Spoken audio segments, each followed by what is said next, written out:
On this episode of Out of Office Bros, we got the Broncos starters review, the Colorado Rockies rest of the season, the best thing we watched this week, and blind ranking the best beers. This is Out of Office Bros. Let's hit it.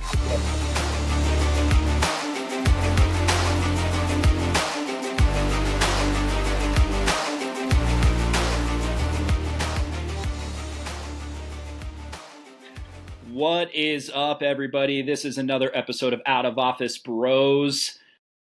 I am D-Train. My co-host with me today is Mr. Scotty L. How are we doing today, buddy? Oh, living the dream, D-Train. How you doing? Oh, yep, hanging in there, my man. Watching that preseason game on Friday, though, really gave me the frights. I mean, we had our predictions. I said 9-8. You said 8-9. The way the starters looked out there on Friday, I would say that we would be lucky to hit those numbers. Granted, Yeah, it's just a preseason game. That's what we have to remember. Yeah, that was just brutal to watch, though. Like you said, it's preseason. I keep going back to the old adage of, hey, Patriots, when they went, undefeated all the way through till the Super Bowl, they were winless in the preseason. They went 0-4. Mm-hmm. And the Detroit Lions, in that 0-16 season, they were 4-0. I am going to hold out that hope, but my God, does it seem like issues have carried over from last year.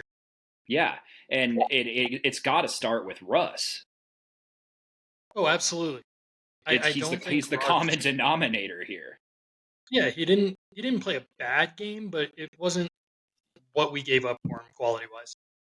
We gave up how many first round picks and mortgaged our entire future on this guy who looks no better than Jimmy G. I mean, honestly, right now it looks like we're gonna have the worst quarterback in the AFC West. Right. And, well, so something that I do want to say, though, is that when you look at his stat line, it's not as bad as it looked watching it, if that makes sense. He went 7 of 13 for 93 yards with a touchdown. And granted, 21 of those 93 yards were on that touchdown, which was a beautifully designed play. I mean, Jerry Jeudy was wide open and walked into the end zone. I mean, it was a beautifully designed play. But and his quarterback rating was over 100. They gave him a 102.4, which on any given day, if you were to stretch that out over 4 quarters, that's a phenomenal stat line. It really is. You're throwing for almost 400 yards. You're at 360. You have 4 touchdowns, no interceptions. But it didn't look good. You know what I mean? Like, none of it looked good. It looked really uninspired. The play design on the touchdown was amazing. Jerry Jeudy, if he can stay healthy, I think he's going to have a good year. But at the end of the day, like, I don't believe that stat line would have honestly held up throughout the course of 4 quarters. I really don't. Just judging by how the offense was crawling along throughout most of that game, at least with the starters. I would love to extrapolate that into Russ throwing for 360 yards, 4 tutties. I just don't see it. I really don't. I mean, he didn't look sharp. He didn't look ready. I wonder if maybe, and I feel terrible saying this because I'm happy for the guy on a personal level, but him becoming a father could not help our season. It's been that a long time. Yeah, but something about having a new baby coming in the house, like I'd have to imagine. I don't have kids, but I'd have to imagine like it doesn't matter whether it's your first or fifth, it's gonna affect you mentally. And I don't know. Maybe he needs to go do ayahuasca with like Aaron Rodgers. Maybe that'll help. Who knows anymore? Why not? Like at a certain point, like you gave Rodgers a ton of shit the last episode that we did, but like whatever works. At the end of the day, like all of these dudes, like they all have like pregame rituals and everything like that they rely on. Why not go and try something new if you think that it's going to end up making a difference for you and your team moving forward? Yeah, you do what it takes, right? You want to win in this league, like maybe Russ has to get some Future on the playlist for the pregame or something. I don't really know to piss him off, but whatever he's doing lately ain't working. It's not pretty, and the Broncos season is not trending great after that preseason game. And the other thing that was really bad that it looked like carried over from last year outside of Russ was the offensive line. It was Yeah. I'm gonna give the offensive line a little bit of a break because McGlinchey wasn't playing, and he was the big get of our off season. Like he was supposed to come in here and really make a difference on that O line. And I think he is a game changer. I mean, you watched him with San Francisco last year. He's an absolute road grader down there in the trenches, and is really good at pass block as well. But I'm going to give the O line a little bit of a pass just because I don't think they're a cohesive unit yet, and I think that happens throughout the preseason. Yeah, and I'm willing to give a little bit of a pass, right? But it can only go so far in my eyes just because it was so pitiful last year, right? Yeah. Lynchy is he is a difference maker on the offensive line, and I think we need him. I think I can reserve some judgment until he gets in, but looking at the stats, I mean, preseason, granted, week 1 pressure rates, Russell Wilson was the highest pressured quarterback for week 1 in the entire preseason. He was pressured on Wow. 64% of the offensive snaps.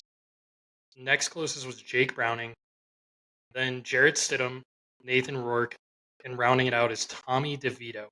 I don't even know who Tommy DeVito is, and I'd like to consider myself, pretty locked in on the NFL. Yeah, I mean, this is just it's not a good sign of things to come. If McGlinchey doesn't step in and immediately make that difference like we're hoping he does, I don't feel confident in my pick of Broncos taking third in the division. I really Right. don't. It was that bad of a performance. Yeah. And credit the Arizona Cardinals. I thought they were going to stink. I thought they'd be terrible. Once again, it's preseason. Take everything with a grain of salt, but they looked somewhat competitive. Maybe it's a battle of two bad football teams. Maybe it was Cardinals are better than we all think they're going to be. Yeah. Who knows? I mean, it was definitely a surprise that we lost that game, and I mean, in all reality, like it doesn't really matter. A lot of those dudes that were playing those final drives, especially like on our defense, probably aren't going to be on the roster. So, like you said, take it with a grain of salt. But to kind of overall summary of that game, I mean, it just did not look good for the starters. I'm really, really hoping that they're able to turn it around, or that potentially they were just trying new things out on the offense. That hopefully by week 1, and we're playing the Raiders, like, right? That's the week 1 game. Yeah. That we have it figured out and that we're ready to rock and roll. I mean, we have to. We really have to. And one thing I will say is our defense continues to look like it's humming along. Vance Joseph had a terrible stint here as head coach. I think we all know that. He may have had the time of his life, but as a defensive coordinator, love Sergio. But as a defensive coordinator, he is a very solid defensive coordinator. And I think that's going to carry over into the season. Defense has been our bread and butter here since Peyton got old, and that year of I think it was Super Bowl 49, the year between the devastating loss and the championship, that we really saw that transition take place where the defense became the focal point of this team and the anchor of this team. And I think the good sign is that carries over, but the bad sign is can our offense muster up enough points, which they should be able to. It's like 18 points is really all they got to score to win. Right. Well, that was the interesting stat last year. Is this if the offense had scored 18 points, or no, yeah, I think it was 18 points, it would have been a completely different season. Compared to what it was. I mean, there were some outliers there. Like that the Rams game on Christmas, like losing that bad. I think it was like 51-14, if I remember correctly. There's definitely some outliers, but yeah, like you said, if the offense can muster up 20 plus points, I mean, we're going to be in every single game. So, Yeah, and I think that's what we've got to hold on hope to, right? Is our backers look good. They didn't look great, but they look good. Alex Singleton's a dog. Singleton's a beast. I love that guy. I love watching him play, and I love the flow. Our defensive backfield looked good, really solid, and our defensive front looked more than capable. Yeah. Like, we were getting pressures, we were able to lock down on coverage. It's a matter of, can Russ and this offensive line do something, anything? That's what our Yeah. season hinges on. That's Yeah. that's where our predictions could fall apart. But we also both said in episode 1, like, we could see a 6-win team this year. We really could, and we could also see a 10 or 11-win team. Yeah. It just comes down to us and the offensive line. Yeah, absolutely. Well, speaking of over promising, under delivering, the team that seems to do it to us every single year, the Colorado Rockies. Man, where do you see the future with this franchise? We're even we could start with the rest of this year, but then where do we go from here? If we're starting from this year, I'm looking at what, 100-loss team, most likely. Looking at the record right now, they're the third worst team in all of baseball. They got 45 wins, 73 losses. That's only better than the Kansas City Royals and the Oakland Athletics. That's not the company you want to be in. I mean, absolutely not. As we look at the future outlook of the Colorado Rockies, I pray to God there's a for sale sign right out front of Coors Field, and we get better ownership, because that's where it starts, right? Oh, absolutely. Everything in sports, particularly professional sports, it's all trickle down. Every single detail starts at the top. And if you have an ownership group that doesn't care, that isn't willing to put in that additional effort to create a winning team, then the entire franchise suffers. And right. I say team and franchise as different things, because the team is what is put out there on a day-to-day basis. The franchise is the overall scope of everything. It's the people that are selling tickets. It's the people running the concessions. It's everybody suffers if your team is bad, because nobody wants to go and pay any money to go into these ballparks and watch dog shit baseball. Yeah, and let's call it what it is. The Rockies will never be good as long as the Monfort ownership group is in place. The fact of the matter is we've seen it in town here. Denver is a perfect microcosm of this fact of owners have to care. Yeah. Right? You had Mr. Bolin with the Broncos for the longest time. R.I.P. He wanted to win. He wanted to win as bad as he wanted to breathe, and he invested in the team. He brought in John Elway. He made a huge, huge trade to get Peyton Manning. Like, okay, yeah, Elway facilitated that deal, but let's be real, it's not happening without Mr. B's sign off. He wanted that to happen. You look over across the street at Ball Arena, and say what you will about the Cronkies and who they are as people, they build winners. They build winners. They own the LA Rams, Super Bowl. They own the Colorado Avalanche, Stanley Cup champions. They own the Denver Nuggets, NBA champions. They invest in their teams. They made Nathan McKinnon the highest paid NHL player. They gave Nikola Jokic a supermax contract, making him one of the highest paid players in the NBA. The Rockies, meanwhile, and the Monforts, they gave the St. Louis Cardinals $50 million to take a generational third baseman off of our roster. Arguably the best player in franchise history. I don't even know if that's arguable at this point.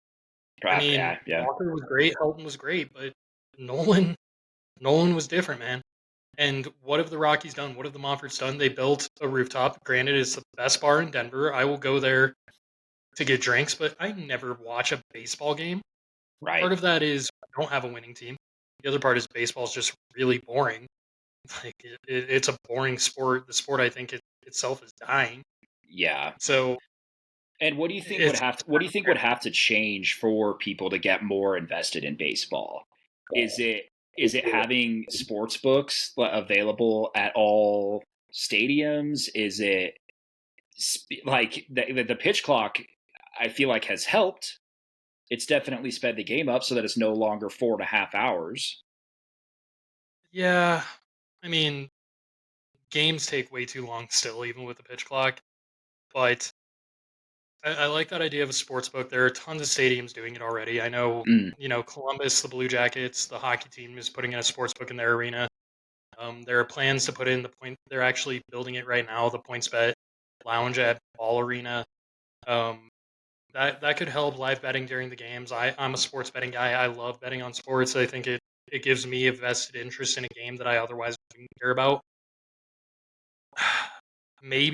Maybe what would get me more in tune is letting me select a pitch for a couple of innings, like that fan controlled football league a couple oh years ago yeah. that failed miserably. Like, And that Johnny where Manziel was playing in. yeah, where the fans got to vote on a play that was called. Like, let fans do that for half the game with pitches and see how that goes because that could be fun. Or like, let us vote on substitutions for the bullpen. Like, if some guy is throwing a no hitter, do we want to pull him out as a crowd? Maybe. Who knows? But give me some control over the game. Um, God, I don't know. Institute a fight break where we can. If I'm watching a Yankees game, I can watch Giancarlo Stanton and Aaron Rodgers. Those two genetic freaks go manhandle some people on the other team. That could Oh be fun. man, yeah. I don't know, but baseball's just so boring, man. And I think you see it from our generation where that sport is quickly, quickly dying. Yeah, I just don't like I'll use the Nuggets as an example even though too like with them going on their championship run, I was I was still probably only watched about half the games on TV. They had what 14 playoff games I think, and I probably watched 8 or 9 of them. And that's my basketball team. They were going on a run to win the NBA finals, and I still couldn't invest myself as much as I do in football. And I think that is something that has to do with our generation where I don't know, like football, man. Like those dudes are the modern day gladiators. It is a spectacle every single time that you go out there to watch a football game, or every time you're sitting on your couch on a TV and watching a football game. These dudes are getting in car accidents every single play, and it's exciting. And you know, I'm screaming at my TV on any given Sunday for teams that I don't even necessarily care about because of how exciting those things are that are happening. And Yeah, I mean, baseball doesn't have that thrill. I think part of it comes down to honestly, you mentioned it, the modern day gladiators, right? Like part of it is that physicality. I'll sit here and I'll watch every single game of the Stanley Cup playoffs because it just means more. And you see these guys laying their bodies on the line. The hits get a little bit harder. Everything gets a little bit more physical. It gets a little more chippy. NFL, it's the physicality. Maybe that's that just inherent desire for a little bit of honestly violence Hmm. that comes with human nature or at least American culture versus basketball. It's become a soft game. Let's call it what it is. Yeah. And baseball, I mean, my God, we grew up watching Prince Fielder out there, and I watched Prince Fielder eat nachos in the middle of the game from a fan. Like that, I can't consider that an athlete. Okay, yeah, maybe he can hit a 98 mile an hour fastball. That's something I could never do. But God, I can't take a hit from Von Miller or Aaron Donald or I can't skate like Nathan McKinnon and take a body check going 20 miles an hour in open ice. Hell no. Right. I would die. Yeah. And these dudes are popping right back up and getting and doing it all over again. It's just it's absolutely crazy.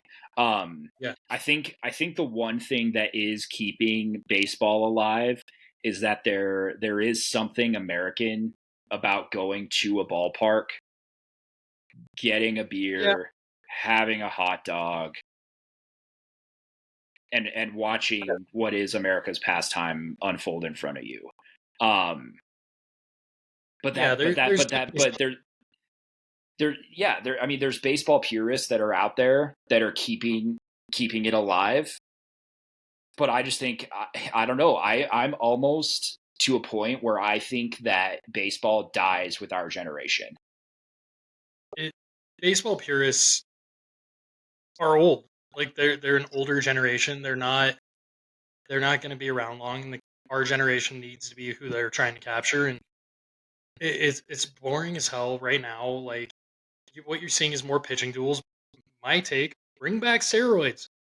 You want baseball to be interesting again? Guess what? The most interesting time of our lives, when everyone in our generation was watching baseball, was when we were kids, and you had McGuire and Sosa chasing 70, getting after it out there, hitting dingers over the left field wall, 460 feet. You had Barry Bonds knocking it into McCovey Cove out in San Francisco. And then what? You outlawed? Okay, I get it. Like you, but at the end of the day, we pride ourselves as Americans on freedoms and all that. If these guys want to put that in their bodies and it's legal, okay, it's your choice. I mean, smoking is still legal, right? Like, right. You just can't. It is. I think a lot of it. I think you just can't let it affect the youth, if that makes sense. Yeah. So, like, it can't have it in high schools, can't have it in college. But if these dudes are grown men, and if they want to go ahead and do that, it's their prerogative, man. Yeah, like you said, I would go to more games if there was a guarantee of dingers getting hit every single game. The last Rockies game I went to, there wasn't even a ball that went, hardly to the middle of center field. Yeah. Who cares about a pitching duel? Who under the age of 55 cares about a pitching duel? You won't find a single person. Like, maybe you will, but they're few and far between. Yeah. Give me a home run 10 times out of 10. Yeah. Give me someone breaking a bat over their thigh because they're that strong. Like, I would rather see some drama, and that's what a home run is drama, versus, oh, here comes Justin Verlander. He's going to throw a two-seam fastball and strike out a guy. Okay, cool. Like, okay, let the pitchers juice. Roger Clemens was on it. And guess what? He was throwing 104. That's way more exciting to me. If someone's hitting a 104-mile-an-hour fastball, hell yeah. That's good for them, man. Yeah. Like, great. Okay, let them juice. Bring it back. Yeah. I mean, I don't know if I agree with you completely on that, but I get what you're saying. I do, because it would lead to a more exciting brand of baseball, 100%. Oh, absolutely. And while we're at it, let Pete Rose in the Hall of Fame. As a player, not as a manager, let him in. Yeah, completely agree with that. Well, with kind of those two things going on, I have decided that I still need to distract myself from the piss poor play of the Broncos starters in the preseason of the Colorado Rockies all summer, man. Like, I just want baseball season to be over. Like, I'm tired of caring. I'm tired of getting the Bleacher Report updates if the Rockies won or lost, and it's usually lost. Like, every single time I get the notification, I'm like, all right, Bleacher Report, I get it. The Rockies lost. The Rockies stink. We know. We've lived with it for years. Outside of October, we know. Yeah, like, it's not surprising to me. It's not surprising to me at all. So a segment that I wanted to bring up to our Out of Office Bros audience, as well as you, is to talk about what the best thing that we watched this week was. It could be a movie. It could be a TV show, a documentary. Just take a minute or two and talk about what the best thing that you watched this week was, and then if anybody has also seen said thing, definitely comment. Let us know your thoughts. I mean, I'm a film junkie, so I'll debate you. I will talk about movies with you. Just hit us up on our socials, and I'll absolutely give a little rat-a-tat with you on anything. So yeah, what was the best thing that you watched this week? So I watched a couple things this week. I've been really bored. Preseason football The Broncos took the wind out of my sails on Friday night, so I had to find something else to watch. So I watched The Mick. Not sure if you're familiar with that. Mm-mm. So for any Always Sunny fans out there, it is Sweet Dee Deandra from Always Sunny in Philadelphia. She is the aunt of these really, really rich kids. Their parents get thrown in jail for like tax evasion and all this other stuff. I was literally about to And say tax evasion. So yeah, and she basically like has to take over the family, and she doesn't have kids. She's just a train wreck, but it's hilarious. It's a lot of the same humor as Always Sunny in Philadelphia, just really crude, raunchy humor that's really funny. It's her scumbag boyfriend, and then they befriend the maid who has like this really, really wild personality after she gets out of having to clean up after all the kids. She starts like taking Molly and doing all these different drugs and drinking and partying and going to the casino and all this stuff. Highly entertaining show. Probably the best thing I watched this week. One thing I watched this week that was not that great was the new movie River Wild. Not sure. It's trending on Netflix at this point, I think. oh, what was it? It was Who's in it? so it's got Taron Killam from SNL, Oh Adam yeah. Brody, and Oh, that girl Liam from Neeson. yeah, from Gossip I think her Girl. biggest thing was like Gossip Girl, yeah. Um, they were on a rafting trip. Like Taron Killam and Adam Brody are the guides. Adam Brody, I'm not going to ruin anything because it takes place like pretty early on. He's a bad guy. Oh Fair no. warning, bad guy. Taron Killam, kind of bad guy, not really. Um, Leighton Meester is trying to figure it out throughout the movie, and then these other two girls were in it. They're kind of like bit roles. It was all right. Um, pretty pretty damn predictable to be perfectly honest with you. And I'm sitting there like we went on a rafting trip for our buddy Ethan Larson's bachelor party. It was Yeah. awesome. Shout out Just great Ethan. float. Yeah, shout out E. Um, that was a. I'm sitting there like expecting something like that where it was like people kind of cruising on the river, hanging out, having a good time. It was not that way, and like I'm still gonna go on a rafting trip, but it will give you some second thoughts. I'll be perfectly honest, because like who knows, one of these guys snaps. I could be the dead guy in the wilderness. And it was one of the guides that snapped. Yeah, yeah, it was Adam Brody. Oh, Which, whoa. yeah, shocker. He looks like the guy that would snap. Like honestly, I mean, always the pretty boys, right? Yeah, it always is. Um, Hey, just keep your head on a swivel when you're shitting in a bucket. That's all I'm gonna say. well, If you're on the yeah. river, you're pulling out camp. Keep your head on a swivel. Well, and you and I didn't even. You and I couldn't shit on that rafting trip, dude. I can't do it when I go Yeah, we camping. went I don't know 4 days. what my deal is. I cannot do it. Yeah, and it wasn't for Um, lack of trying. I'll tell you that. that's I just my body just told me I didn't even really have to. Um, so the best thing that I watched this week was actually a movie my wife had watched when we were gone at another bachelor party. It was called 13 Lives. And 13 Lives was about, do you remember, this was in 2018.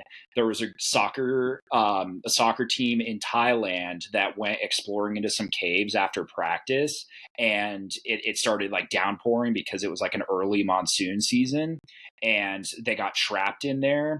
And it was the story of the divers that and how they were able to like get them out. And it's Viggo Mortensen, so literally Aragorn is in it. Colin Farrell, um, Tom Bateman. It was a really, really, really good movie. And the best part about it was probably the audio and sound mixing, because a lot of the scene is them, and I'm scuba certified, so this is why I found it so fascinating. Is that these dudes are trained to, one, mentally, and two, physically be able to be scuba diving through these caves and stalactites and stalagmites and all this stuff for up to 6.5 hours. Can you imagine the mental strain that takes on a person to be able to like do that? And like, and I guess, you know, like the Thai Navy SEALs were also like a part of that. So like they had to have that sort of training as well. Um, but yeah, the sound mixing and the audio mixing was the best part about it, because you literally, as it's filming underwater, like you kind of think like, oh, this is going to be sort of boring, but you can literally hear the scrapes and the breathing and the I don't know, man. It was just like a cacophony of like like I felt like I was underwater the entire time I was watching those scenes. And I don't know, man. I thought it was a really, really, really good movie. Oh yeah, that's gonna be a nope for me. I feel myself being claustrophobic just listening to you describe that, so Yeah, that's gonna be a hard dude, no. it like it like Oh, got me there. The number of times that I caught myself just like breathing, where I just go because I hadn't taken a breath in so long. It was like two or three times throughout the scenes in this movie. It was really intense, really yeah, intense. no, I'm good on noping out on that one. I mean, I've seen it get great reviews. I would love to watch it, but ooh, that is that makes me uncomfortable. And do I have the mental fortitude? Could I imagine having that? Hell no. Hell no. You kidding Yo, me? you'd be fine. I You'd would be tap, fine watching it. I would tap out 15 minutes if I had to scuba dive for 6 hours and navigate my way through all these geological features. No, No. I I would think that leave. you. I would leave in the air. I don't- Nice one. So yeah, so as listeners, if you guys have any recommendations or anything that you think that anything that you think that we should watch and that we can give our opinions on, definitely just hit us up on our socials. We'd absolutely love to take a listen.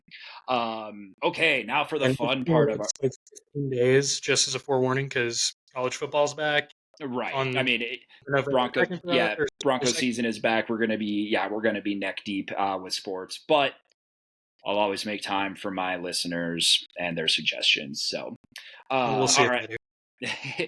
All right, now to the fun part of our Wednesday broadcast. So, what we're going to be doing today is we're going to be blind. We're going to be doing a draft, basically, of what the best beers are. Not necessarily like types of beers, but you know, things like what, like where the best beer takes place, like which, like when does a beer hit different, as the kids say. So Alec, I think what we should do is we should do this as a snake draft, where basically I'll let you go first, as the co-host here, and then I'll pick twice, and then basically we'll have each a top five running list of what the best beers are, and then we'll let our listeners vote and see who won said draft. Let's do it. Okay. This is favorite time of day, and we're both experienced in this category, so should have strong lists. Perfect. Okay. So I'll give you like 20, 30 seconds to think of maybe like who you would want to take first overall here as the best beer. And keep in mind that we each have to come up with five, so we may throw each other off a little bit of like, oh, I did not think of that beer. Oh, I did not think of that in that moment, but that is a great beer, and I'm hoping that that's kind of where we come up with this. Yep. All right, let's do it. I think All I'm right, ready.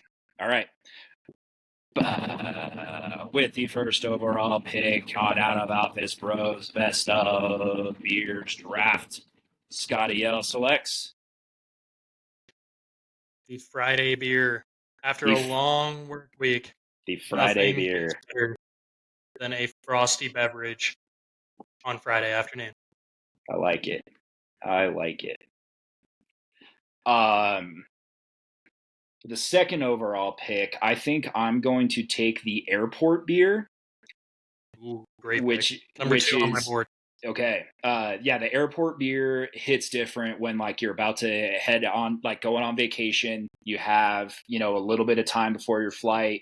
You find a nice bar at the airport, sit down. Usually for me, it's like a nice amber or something like that. It just hits different because you're about to go on a trip. Yeah, I have to agree with that. That's a strong pick. You know, Kid tested well in the 40 time. Kid tested well at the combine on the airport beer. It's a strong strong player. Got a bright future in this league. I love it. And then since we're doing snake draft, I get to go again. I think I'm gonna go with the first camping beer. So like you go camping, you drive to your destination, which for us has been up to 4 hours before. You have all these beers loaded up in the cart you haven't touched yet. That first camping beer is a solid player. Rock solid player. Definitely going to be a starter for you in the long term. Yeah. Maybe more of a heart and soul guy, like definitely low floor, definitely a glue guy beer. That's a locker room beer right there. It's a high floor, low ceiling kind of beer right there, where it's going to be good. When I'm camping, I personally like the whiskey maybe a little bit more, but I think a strong camping beer is always a good choice. With my second round pick, can't believe this was passed up by you. Golf course beer. Oh, Love a good beer on the course. When you're playing 9 with the boys, playing 18 with the boys, you get that first round right out of the clubhouse. You're on one. You just piped your drive, back it right in the middle of the fairway while you're waiting for your friend that duffed it 15 feet. Oh, God. That just, that hits hard. yeah. That hits real hard. Yeah. And that's sneaky about this point improves the entire round. Makes the team better. Yeah. The golf course beer definitely comes into a locker room, gives a little inspiring speech and says, "Hey boys, everything's going to be okay here." Just that inspirational player, real leader. Yeah. Leader of men. Someone who's just got that X factor. Yeah. All right. Snake draft, so I go again? Yes, sir. Okay. This one may admittedly be a little bit of a reach. This may be a later round selection in some people's eyes, but you're just hoping I don't snag it. With this guy. Fell in love with it during college, and it's continued right on into my adult life. That's gonna be a rooftop beer. Ooh. I'm a Colorado boy. I love sitting on a rooftop, elevated surfaces, having a nice frosty beverage. Something about being outside in the summer, sitting on a rooftop. You crack that beer, hits your lips. Oh, nothing competes. Love it. Yeah, rooftop beer. Rooftop beer is definitely a player. Definitely like a solid third round pick there. Absolutely, going to play for a lot of years. I'm gonna my next beer is kind of weird, but it goes with athletics. So it's like the after you run a 5K, after you go on a hike beer. Does that make sense? What I'm saying? After a nice long bike ride, something like that. So I'm just gonna call it. Yeah. I'm gonna call it an exertion beer. I think that's what I'm gonna call it. Yeah, that's a strong pick right there. Someone that's going to be. It's not going to be your first round player. It's not going to be your star player, but they're going to provide the necessary depth. It's going to bring you a lot of quality, some good feelings, happy moments. I can't argue with that pick. I think that's a great pick. Perfect. Okay, and then I go again. Let's see.